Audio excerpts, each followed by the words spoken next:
dinamakan bersempena dengan nama tempat berperangnya kita dengan musyrikin dan juga kafirin. Antaranya peperangan Hunain. Ni antara peperangan yang banyak kita dapat hartanya ghanimah, paling banyak dalam peperangan Hunain. Begitu juga peperangannya Badar 2 tahun sebelum kita berperangnya Uhud.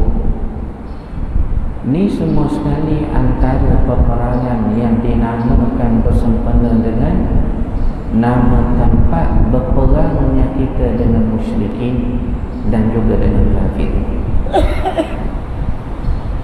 Uhud ini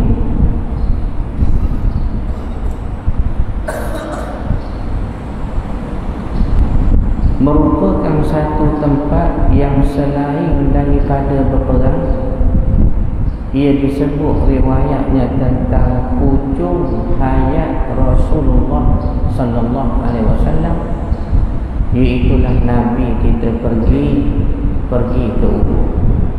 Nabi pergi ke Uhud. Jadi lepas pada Nabi buat haji perpisahan, dia tak kata haji terakhir, sebab Nabi buat haji ni hanya sekali saja. Jadi haji ni dipanggil haji perpisahan. Kerana itulah kali terakhirnya sahabat yang jumlahnya lebih kurang 200,000 orang datang mengerjakan haji bersama Rasulullah sallallahu alaihi wasallam, maka dipanggillah haji itu haji perpisahan. Jadi balik dari haji, riwayat kata Nabi telah mengunjunginya Uhud.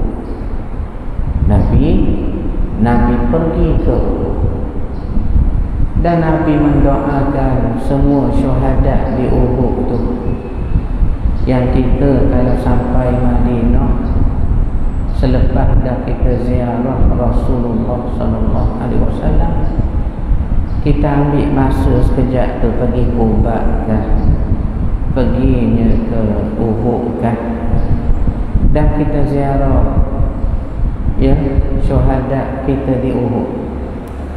Kita dengar sejarah, kita bacanya sirah, besarnya Uhud dan tingginya kedudukan syuhada di Uhud, yang mana Nabi ini diziarah berdoa kepada orang Uhud. Lalu lepas itu katanya Nabi naik ke mana? Ke mimbar. Naik mimbar ini. Lalu baginda pun menyampaikan khutbah. Khutbah ni rupanya tidak nanti hari Jumaat saja. Ada benda mustahak, benda besar yang kita nak beritahu kepada orang Islam. Khutbah berlaku di atas mimbar sekalipun bukan pada hari Jumaat. Maka riwayat kata hari itu hari Rabu. Nabi naik atas mimbar, tempat tinggi sikit. Lalu Nabi menyampaikan apa khutbah, isi khutbah Nabi. Nabi kata begini, demi Allah, aku akan mendahului kamu menemui Allah. Ini Nabi sebut begitu. Aku akan mendahului kamu menemui Allah dan menjadi saksi kepada kamu. Saksi sini syurahul hadis kata, awasqais dalam bidang hadis kata, iaitulah risalah. Awak terima dan risalah Islam terkandung pada dia rukunnya iman dan rukunnya Islam. Bagaimana aku sampaikan dan bagaimana pula kamu terima. Itu yang Nabi kata, aku mendahului kamu dan aku akan menjadi saksi kepada kamu. Dan kata Nabi, sungguhlah aku telah melihat kepada telagaku itu sekarang ni. Maknanya tengah Nabi khutbah, Allah tunjuk nampak baginda akannya telaga Nabi SAW tu. Nabi nampak di atas mimbar dia. Dan peristiwa ini berlaku lebih kurang sebulan lebih sahaja sebelum wafatnya Rasulullah SAW. Di mana? Di Uhud. Jadi Uhud ini sejarahnya besar, peristiwanya pun banyak. Dan sebahagian daripada Uhud telah kita cerita dah dalam siri yang lalu. Bagaimana berperangnya, bagaimana tentera meninggalkan lereng-lereng pemanah yang Nabi larang tinggal. Mereka tinggal juga dengan sebab dua benda.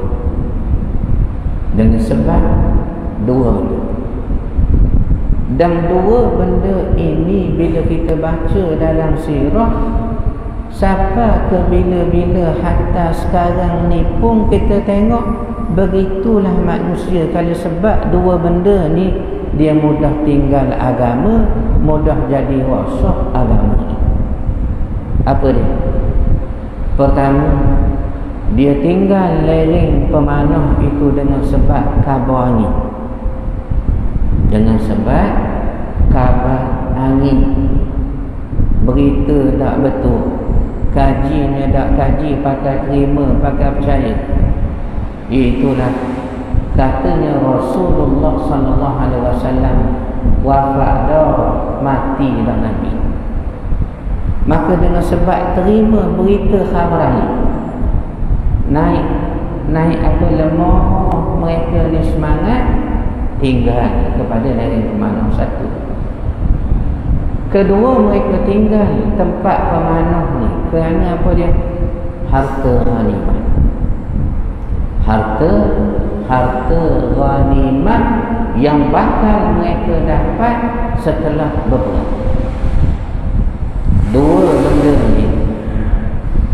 benda ini tuan-tuan sekalian, sampai ke bila-bila manusia mudah rosak dengan sebab dua benda ini.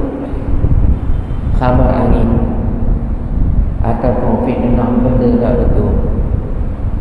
Dapat mesej kat WhatsApp, betul tak betul tak kira, disebarnya dulu.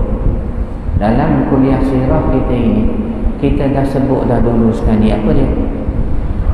Banyak yang kita baca, kita terima WhatsApp tu lah, email kan. Katanya ada sahabat Nabi SAW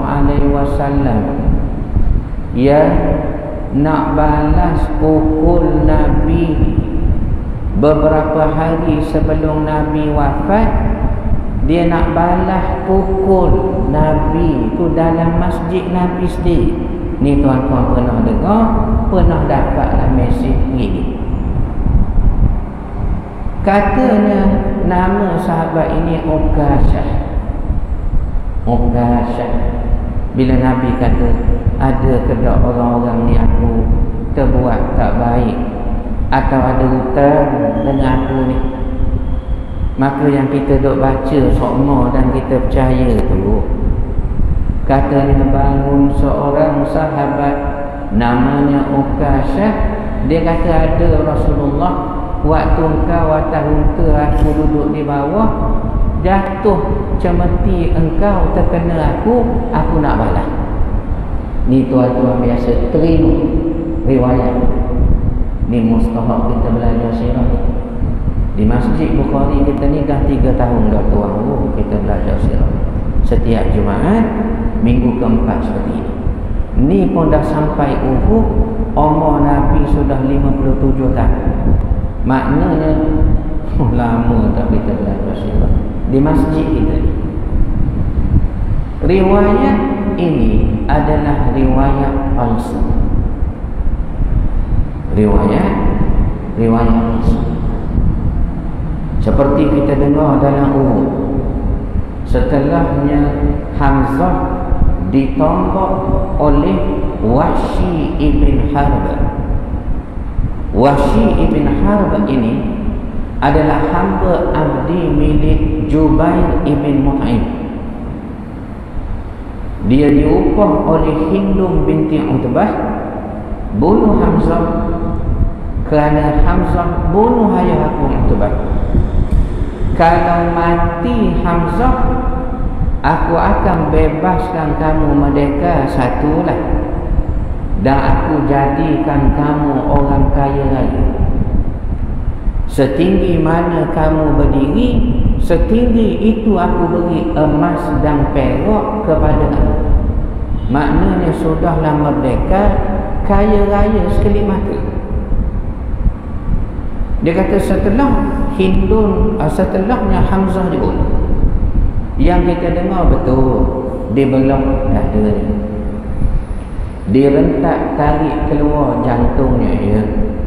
Tetapi ada terselit di situ riwayat yang mengatakan dimamah jantungnya oleh Hindum binti Utbah. Ini riwayat Syiah. Jadi ni kita kata mustahab, kita belajar sirah supaya murni riwayat itu.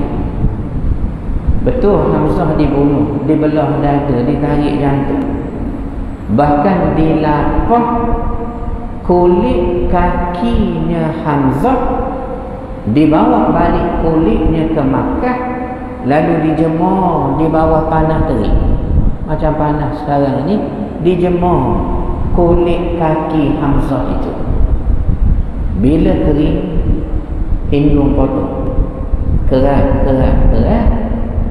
dibahagikan kepada wanita-wanita musyrikin Makkah untuk dijadikan anting-anting, supaya buat subang-subang kulit kaki Hamzah. Riwayat ni betul. Cuma saya nak kata tadi, kalau ada riwayat sebut gigit di mamah jantung Hamzah, kita tak terima sebagai sunni. Ahli sunnah wal jamaah kita tak terima. Ni riwayat-riwayat dalam, ya, karya-karya Syiah tentang sirah yang mereka percaya seperti mereka itu.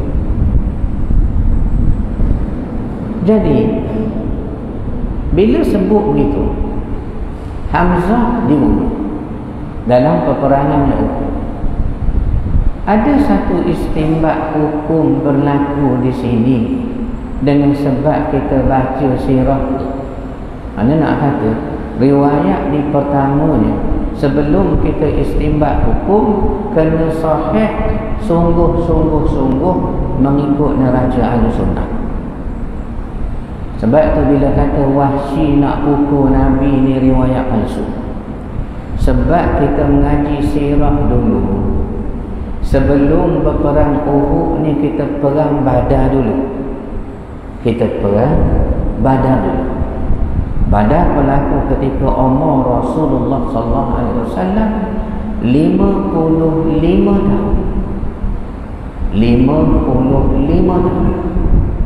Ia berlaku dalam bulan puasa, dan puasa hak tahun itu adalah puasa hak kali pertama kita kena puasa yang jenisnya 30 hari sebulan. Mana sebelum itu kita puasa-puasa, tetapi jenis sebulan 30 hari tidak. Itulah tahun yang kali pertama kita diwajibkan puasa yang jenis 30 hari. Perintah suruh puasa ini, ya ayyuhalladzina amanu kutiba alaikumus shiyam kama kutiba alal ladzina min qablikum la'allakum tattaqun. Dia turun dalam bulan Sya'ban. Dia turun dalam bulan Sya'ban. Kita mengaji kitab-kitab fiqh seperti dalam fiqh manhaji kita pada membicarakan mazhab Imam Syafi'i kita. Apa disebut? Puasa bulan Ramadan itu disyariatkan pada bulan Sya'ban. Jadi kalau tidak cermat kita baca kitab ni, kita kata kenapa pula ditulis disyariat dalam bulan Sya'ban. Tidakkah kita puasa di bulannya Ramadan? Walhal kalimah disyariatkan itu, maknanya turun perintah wajib kita kena puasa lepas ni. Turun bila ayat itu? Bulan Syaban. Bila turun, maka orang Islam kata, halah puasalah. Tapi bila nak mula? Ayat sudah turun suruh puasa. Turunnya dalam bulan Syaban lagi. Dah bila nak mula? Turun ayat berikutnya, Syahrul Ramadan alladhi unzila fihi al-Quran hudan lin-nasi wa bayyinatin minal huda wal furqan faman syahida minkumus syahra falyasum. Siapa-siapa di kalangan kamu ni ada syaratnya lah, adilnya, sekiannya, tu yang kita boleh puasa. Tak nanti tiap-tiap orang kena tengok anak bulan. Memadai pejabat agama kah, mufti wilayah kah, imam masjid negara kah. Tengok, faman syahida minkum asyhara falyasum, maka puasa. Dia berlaku ketika umur Nabi 55 tahun. 55 tahun. Itu yang kalau kita tengok kronologi, dari segi kronologi, puasa sudah ada lama dah. Kama kutiba 'alal ladina min qablikum, kata Allah, seperti orang dulu puasa dah.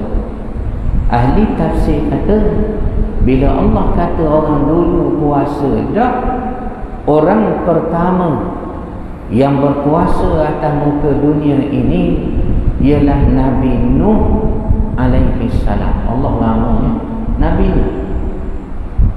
Nabi Nuh alaihi salam. Cuma kenapa umur 55 baru kena puasa yang jadi 30 hari?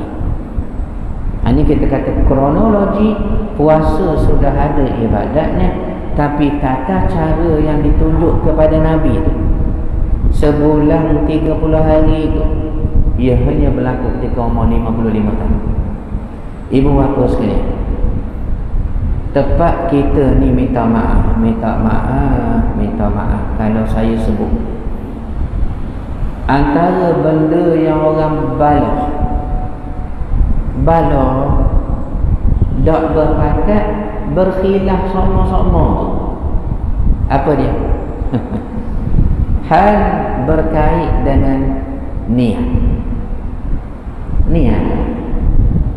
Usalli ke tak payah usalli, nawaitu sauma ghadin ke tak payah, asal niat terlintas saja. Jadi balah, jadi bergaduh tempat kita dari dulu lagi sampai ke sekarang, tak habis lagi, berkait halnya dia. Tengok kronologi hadis tentang niat. Diucapkan oleh Rasulullah sallallahu alaihi wasallam kat mana? Jemaah sekalian, kalau ada yang dapat jawab, saya nak bagi RM10 ni, nak bagi betul PT tak ada, pinjam tabung masjid dulu. Hadis niat. Dekat mana Nabi ucapkan hadis tentang niat? Yang kita baca dalam hadis 40 tu, innamal a'malu binniyah, setiap amal itu diukurlah niatnya si fulan tu macam mana. Dan Nabi kata, siapa hijrah ni kerana Allah dan Rasul, niat dia sapalah kepada Allah dan Rasul. Tetapi sesiapa yang niatnya kerana dunia, atau kerana satu orang wanita dia nak menikah, dia nak kahwin, maka dia ikut jugalah sampai ke mana-mana kerana wanita itu ada sama, maka hijrahnya terhadap apa yang dia niatkan. Ni hadis ni kita baca sama tu, innamal a'malu binniyat. Hadis ni bila Nabi kait dengan hijrah, sesiapa yang hijrah, makna fahamlah kita. Hadis ini diucapkan di Madinah. Hadis ini diucapkan di Madinah. Sedangkan semayang yang antara rukun semayang apa dia tuan? Niat. Rukun solat niat. Kita semayang yang rukunnya ialah antaranya niat. Kat mana? Bila? Bila kita solat? Sejak di Mekah lagi. Hadis niat diungkap di Madinah selepas berlakunya hijrah 3 tahun selepas Isra' Mi'raj yang Nabi terima kefarduan solat. Adakah Nabi tak ajar bab niat solat ni waktu duduk di Mekah? Sehingga hadis tentang niat diungkapkan setelah kita hijrah ke Madinah. Agaknya gua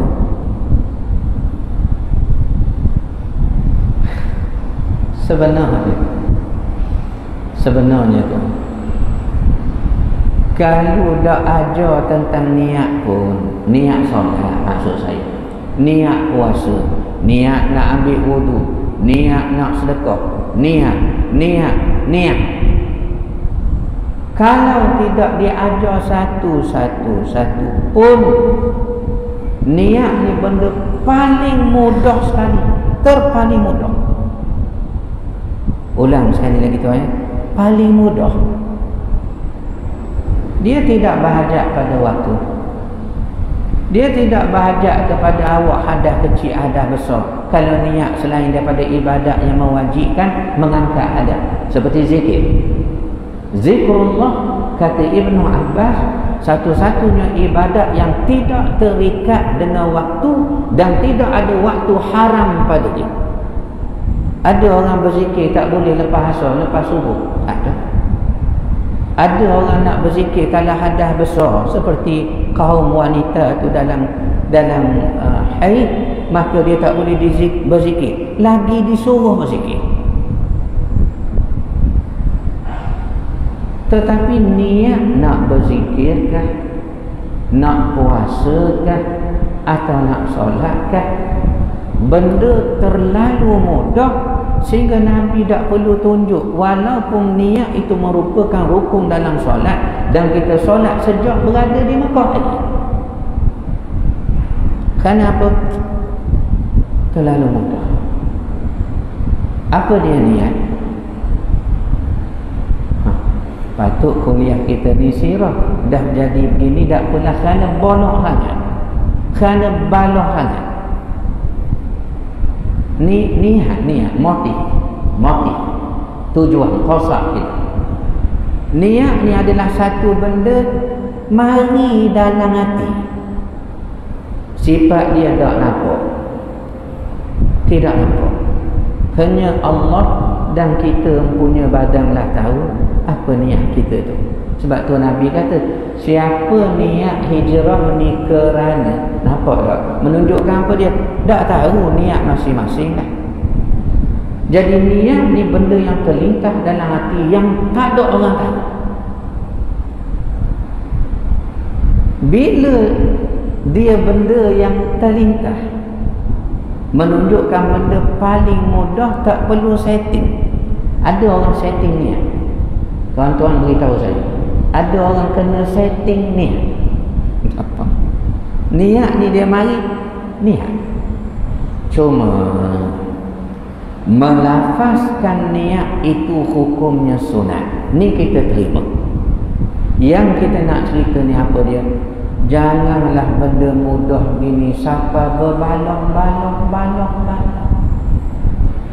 Nak lafaz usalli, nak lafaz nawaitu, sunat. Kerana hukumnya sunat. Melafazkan apa yang ada dia.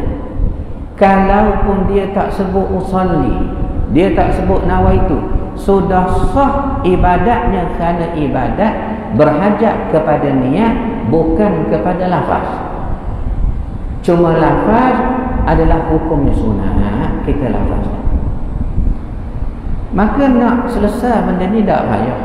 Orang tak mahu ungkap usalli dengan nawaitu, dia jangan kata kepada orang yang mengungkapkan kerana mengambil fadilat sunat. Mudah sikit. Dan kita pun tak kata ke orang yang tak mahu sebut, tak mahu lafaz. Jadi benda asalnya mudah. Kita cari pula fadilat juga, fadilat balah, fadilat dosa pula di sini. Astagfirullah. Jadi hadis tentang ia Nabi ungkap di Madinah. Sedangkan rukun bagi niat dalam solat, kita bersolat seawal 3 tahun lebih lagi sebelum hijrah di Makkah Al-Mukarramah. Begitu juga kita kata riwayat tadi. Bila tengok kata Ukasyah nak pukul Nabi, bila kita tengok kronologi apa berlaku sebelum itu, sebelum Uhud, sebelum Nabi wafat, satu-satunya riwayat yang hampir sama dengan peristiwa Ukasyah nak pukul Nabi, walaupun riwayat itu sudah sahih dan palsu, memang palsu sungguh. Ada satu riwayat yang sama dengan keadaan ini, ialah peristiwa ketika berlaku peperangan Badar. Ada betul, ada sungguh. Orang nak pukul Nabi, ada. Tetapi bukan dekat ujung Nabi nak wafat, bukan. Bukan juga namanya Ukasyah macam kita baca dalam mesej, dalam WhatsApp yang viral tu. Bukan. Dah kat mana? Dalam peperangan Badar. Dah siapa sahabat ni? Sawad ibn Gharizah. Ni kita dah sebut dalam kuliah sirah kita waktu Badar dulu. Sawad ibn Gharizah. Katanya Sawad ini orang miskin berdoa lalu. Bila dengar nak perang, dia mari, Tuhan, biarlah miskin, dia ada modal nyawa kepada Allah. Nyawa ada modal. Punya miskin, baju pun tak ada. Mari perang ke medan Badar, baju pun tak ada, Tuhan. Tak ada. Miskin. Lalu Nabi SAW membentuk satu barisan ketenteraan, tentera baris macam dalam saf tu. Lalu Nabi menggunakan batang anak panah yang belum dipasang mata dia. Dulu anak panah ni tuan nak guna baru pasang. Seperti ketika umur Nabi 15 tahun, kalau tempat kita ni tingkatan 3 lah, 15 tahun. Baginda SAW menyertai peperangan pertama dalam hidup baginda di Mekah, membantu bapa saudara memerangi musuh Mekah. Tugas Nabi ketika itu apa dia? Pasang mata anak panah. Ambil mata pasang pada panah. Jadi Nabi guna batang anak panah tu, Nabi betulkan barisan. Boleh jadi Sawad ni ke depan sangat kah atau ke belakang sikit kah? Nabi nak betul. Nabi tolak dengan batang anak panah itu. Sama ada perutnya kah atau belakangnya kah, mengikut keadaan lah. Nabi tolak. Apa kata Sawad? Aduh, sakit aku Rasulullah. Nabi kata tak sengaja. Aku nak balas, kata dia. Maka Nabi kata nak balas. Nabi ni kita baca riwayat, tiada berhutang kesalahan dengan siapa-siapa. Tu yang tercetus hadis Nabi kata, hatta kalau Fatimah pun mencuri, aku potong tangan. Ni tercetus hadis daripada sifat yang kita baca dalam surah. Maka kata Sawad, angkat jubah Rasulullah sebab aku ni pun kena kayu, kena rotan ni, aku tak pakai baju. Maka Nabi angkat sawak peluk Nabi, dilekatkan kulitnya pada kulit Rasulullah SAW itu.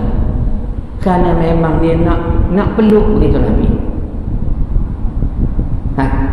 Ni riwayat, satu-satunya riwayat disebut dalam Badar yang hampir sama dengan riwayat palsu yang ada dalam telefon kita tu, Mukasyat tu.